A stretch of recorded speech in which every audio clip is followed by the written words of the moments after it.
welcome back. If you're here, it means you survived the first video. Congratulations. This is the second part of the journey where we dive even deeper into the mysteries of the universe, quantum entanglement this time, and how everything is connected. If you haven't seen haven't seen the first video yet, I'll link it in the description, so feel free to check that out as well. Before we do dive into the second part of the journey through the universe, number 42 and all that good stuff, I've got a little experiment for you. I want you to do something a little bit strange. Unlike me, share this video with at least 10 people. Yeah, that's right, send it to 10 friends or family members, or even people you barely know, and tell them, hey, check this crazy guy out. See what happens. Will they think you've lost it, or will they be as curious as you? I'm super curious to see how it plays out, so make sure you report back and say something in the comments.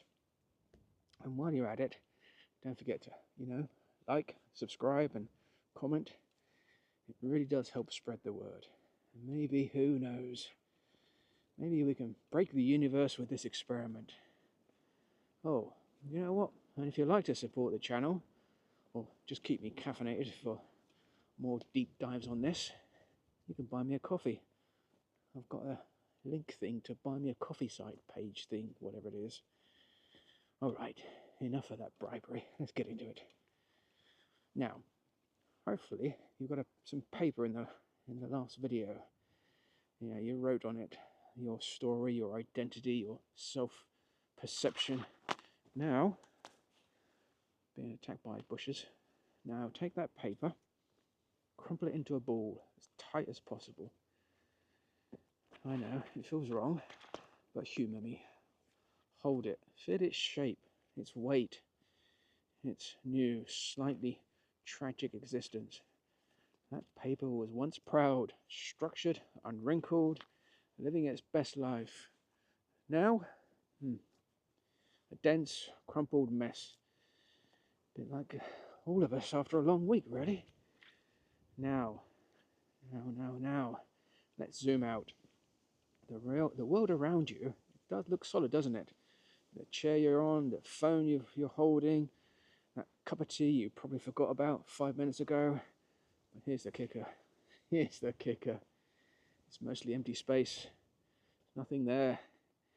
If an atom, the size of Wembley Stadium, its nucleus would be the size of a marble, sitting right in the middle of that pitch.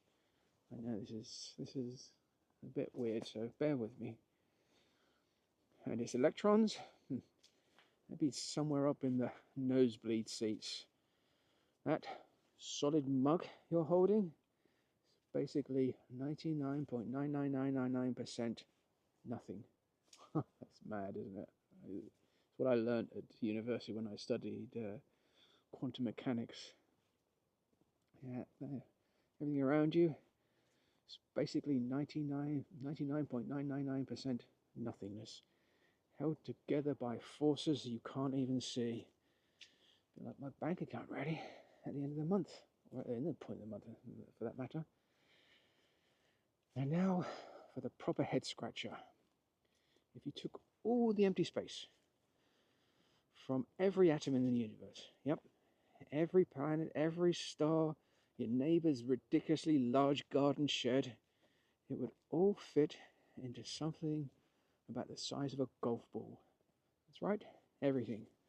The entire cosmos, squeezed into a space smaller than a particularly ambitious grudge sausage roll. This isn't speculation, It's the same principle that governs neutron stars, where atoms are crushed together so tightly that a sugar cube sized fragment would weigh billions of tons. Bananas, huh? This, by the way, is exactly how the universe began. Before the Big Bang, all matter, all energy, all space and time itself were crammed into a singularity, an impossibly dense point smaller than that crumpled ball of paper in your hand. Unbelievable, huh? And then, boom, everything expanded. A bit like when you finally opened that suspiciously jar of pickles and chaos ensued.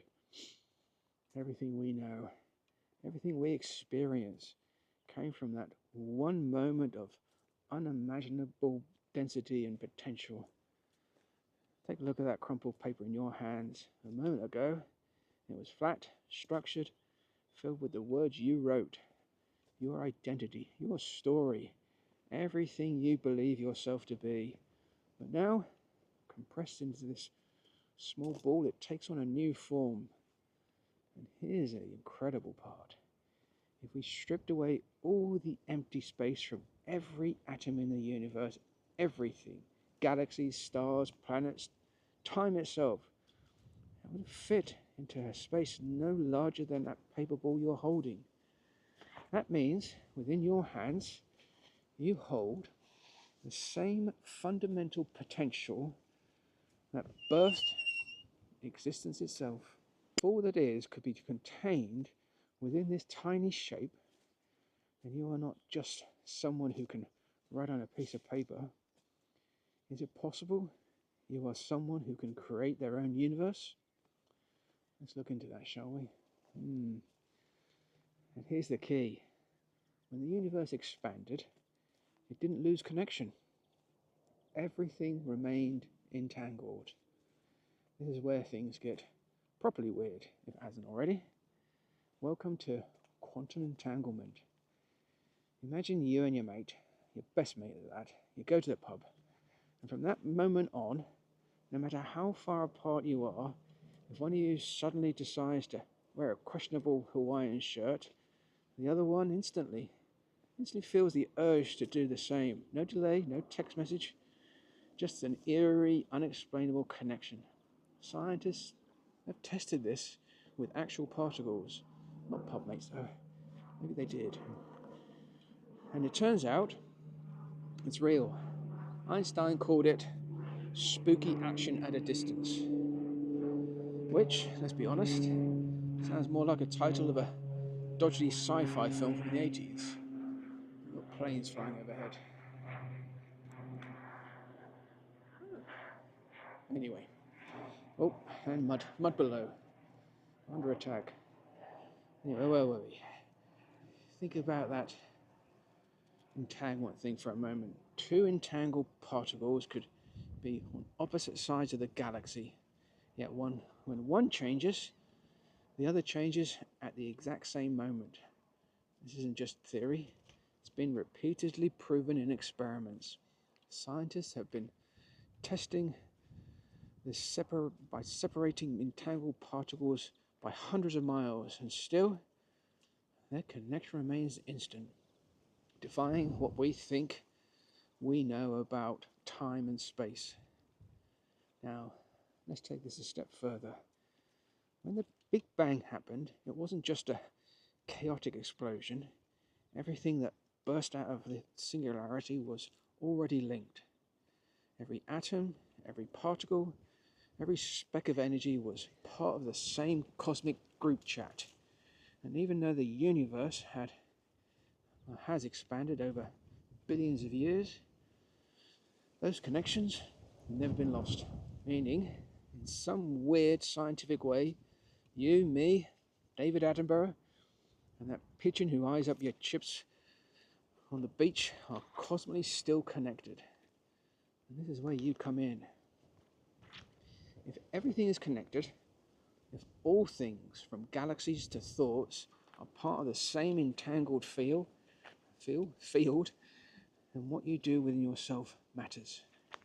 Your emotions, your beliefs, your thoughts, they aren't just contained within your head, they generate energy, measurable frequencies that ripple out into the world around you.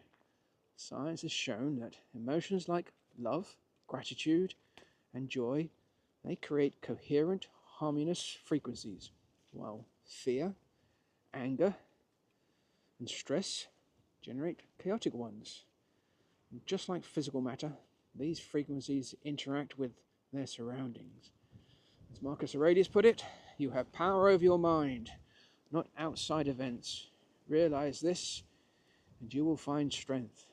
In other words, the world outside reacts to the world inside. The way you perceive, interpret, and respond to life shapes the reality you experience.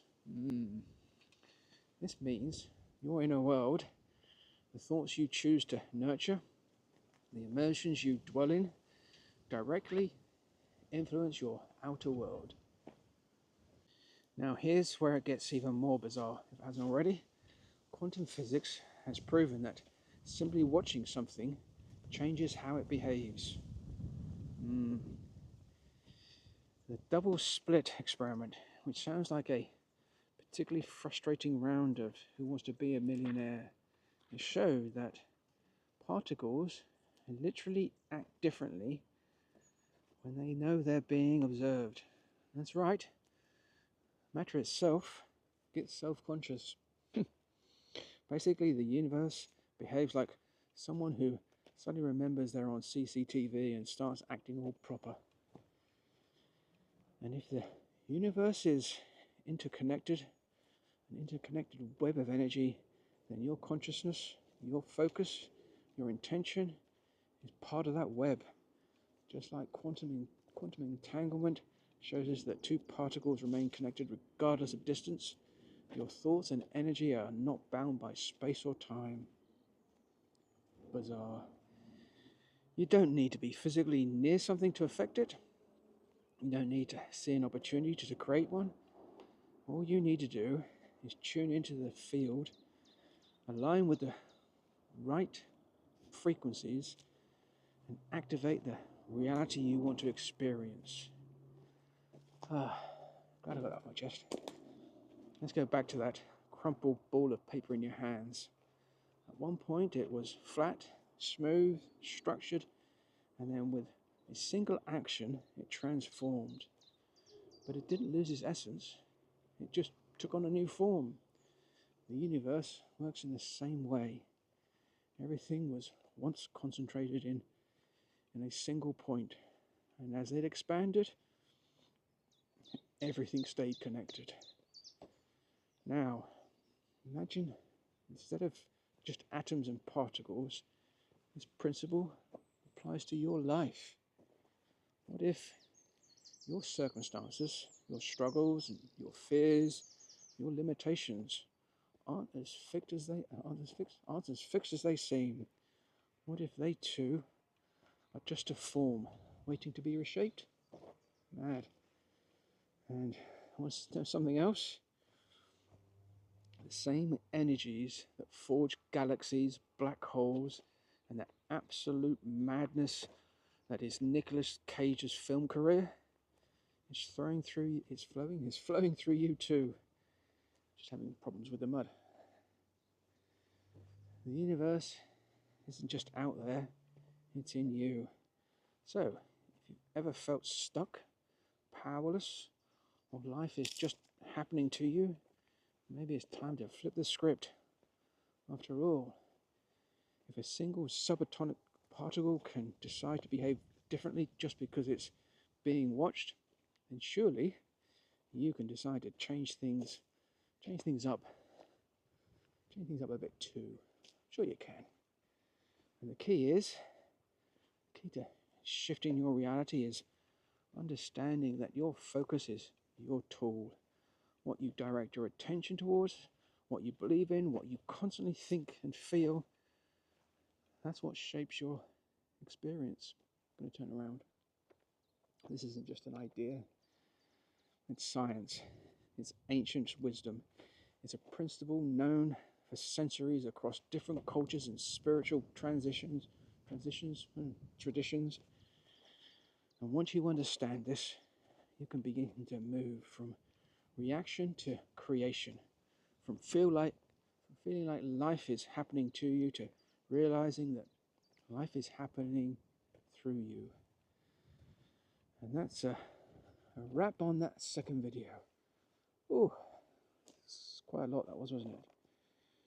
Thanks for joining me on this mind-bending journey through the universe, quantum physics, and the occasional dodgy analogy. If you enjoyed it, make sure to check out that first video. I have linked it in the description. And hey, if you've got a fraction of an existential crisis from this, why not leave a like, drop a comment, and even subscribe. It really does help the cosmic conversation going. Keep it going, rather. And if you'd like to support the channel or just fuel my caffeine addiction, you know you can buy me a coffee through the link below. Oh, before you do go, here's something to think about. If everything in the universe is entangled, connected at a level beyond time and space, then what does that mean for you? If your thoughts, your energy, your very being are part of this grand cosmic web, what are you truly capable of? And that brings us to video 3, where we'll take this even further with the observer effect, how attention shapes reality. Can simply watch something change what it is? Does focusing on something bring it into existence? Or is this just quantum physics gaslighting us?